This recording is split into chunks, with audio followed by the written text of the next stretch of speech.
আল্লাহর একদিন বলছিলেন, আল্লাহ আপনি কি ঘুমান না? আল্লাহ তা আল্লাহ বলছেন, মুসা দেখতে চাও না শুনতে চাও? বলছেন, আল্লাহ যদি একটু দেখাইতেন তো ভালো হইতো, একটু যদি দেখাইতেন। সব তো আপনি বলেনি, তো একটু দেখাতেন। আল্লাহ বললেন, ঠিক আছে, দুইটা গ্লাস নিয়ে দাঁড়াও, পানি ভর্তি গ্লাস নিয়ে দাঁড়াও, যেন গ্লাস একটা জমিনে না পড়ে। ঠিক আছে, দাঁড়ায়। আল্লাহ ঘুমরে বললো, ঘুম মুসারে ধর। মুসা নবীরে ঘুম ধরেছে। এখন ঘুমের ঘরে একটা গ্লাস হাত মাটিতে পড়ে গেছে। আল্লাহ বলে, ঘুম এবার ছাড় মুসারে। ঘুম ছেড়েছে। মুসা নবী ঘুম থেকে উঠে, ঘটনা কি? আটটা গ্লাস কই? নিচের দিকে দেখে মাটিতে পড়ে গেছে।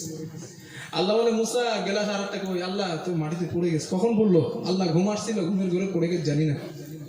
আল্লাহ বললেন, মুসা তুমি ঘুমের কারণে দুইটা গ্লাসকে কন্ট্রোল করতে পারো নাই, হেফাজত করতে পারো নাই। আমি তো সেই আল্লাহ, গোটা পৃথিবীটারে কন্ট্রোল করি, চন্দ্র সূর্যটারে কন্ট্রোল করি।